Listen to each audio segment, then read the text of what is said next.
me, I wouldn't join. I would lose. I think if I joined Freemasonry, it would weaken me as an author. I think I'm better able to comment on these things by not being a member of any such group. That's interesting. Why do you think that? Well, because I think I have to remain open to all possibilities, and if I commit myself to a particular line, I don't commit myself to a particular religion. I don't commit myself to a particular men's club either. Which is what Masonry is. I think if I commit that, then ultimately I would become a spokesperson for that, and I don't want to be that. That makes a lot of sense considering your occupation and how important being open-minded has been to your life. It's vital. It's absolutely. Without it, how could you have ever done Fingerprints of the Gods? I could not. As long as we know, we have everything at our feet. Yeah. There's incredible potential in modern civilization. But the problem is that there's also very rigid mind control. The way that our societies work, it's turning people into drones. People brought up to believe that their only purpose in existence is production and consumption. That the people forced to fit into a sort of narrow place in the machine. Mass media beaming, messages at us all the time. Even the concept of democracy is absurd. When you don't have complete transparency, when there are secrets, when things are hidden, how can the people vote? With a clear mind if a lot is being hidden from them? That's not democracy. Democracies, in fact, invest in mind control. Most unfortunate development. Well, I wonder how long it's going to take before the rigid mindsets that are in place right now and this idea of this resistance to change that we were talking about when it comes to science, when it comes to accepting this asteroidal impact theory. And I think that exists in politics. I think it exists in religion. I think it exists socially, the way we approach relationships and friendships. And just all of it is evolving in front of our eyes. An elect and I think we're on a great path. It's a hazardous path. It's a path where the future is not at all certain. But humanity is at one of those moments, one of those crossroads where you kind of stand on the edge of an abyss and you don't quite know what lies ahead. And we can take a really great path out of this, or we can take a really horrible path out of this. And I think the key issue is that we do actually have choice. It doesn't have to be that way. I see a lot that's positive out there in the world. I do think people are waking up. I think they are questioning old structures. They're refusing to put up with the bullshit any longer. More and more people are doing that. It's happening in the realm of politics. It's happening in the realm of dealing with the big corporations. It's happening in the realm of investigating the past.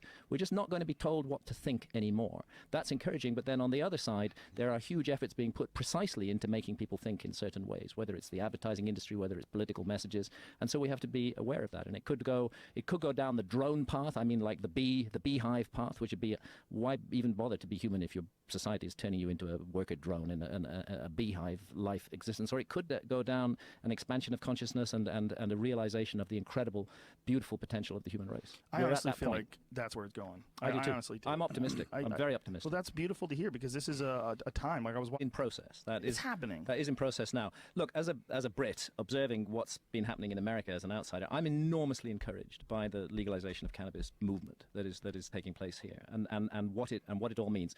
Sure, I like to smoke a joint, but this is not about getting high. It's not about recreation. What this is about is recognizing the sovereignty of adults to make decisions over their own bodies, their own health, and their own consciousness while doing no harm to others. That's what it's about, and that's a really fucking important issue. That is, for me, that is the most important issue, because if we live in a society that is not prepared to recognize adult sovereignty over one's own body and one's own consciousness, then that cannot be a free society in any meaningful way. And so I applaud the people of America in those states who have voted for full legalization. That's a brilliant thing to do, and that's going to have an impact around the world, because the war on drugs, all the ideology and lies about cannabis are all going to be proved wrong. We're going to know that the emperor wears no clothes, that you can legalize cannabis and civilization does not fall apart, as the war on drugs lobby have been telling us for ages. It's going to change everything, and it's a beautiful thing because it's the American people, whereas the American state, America as a governmental state presence on the world stage, has been the dark force behind the war on drugs. So it's for me a beautiful thing that it's the American people, state by state, who are winding that back and saying, we will not put up with this shit anymore. I think what you were talking about is you're allowed to have different opinions. Of course, that's what makes the world interesting. It doesn't have to be we hate each other because one person's we can listen to somebody else's opinion with empathy rather than with hatred or anger. It's too attractive to be on a team. Like the fucking Masons. It's the herd mentality.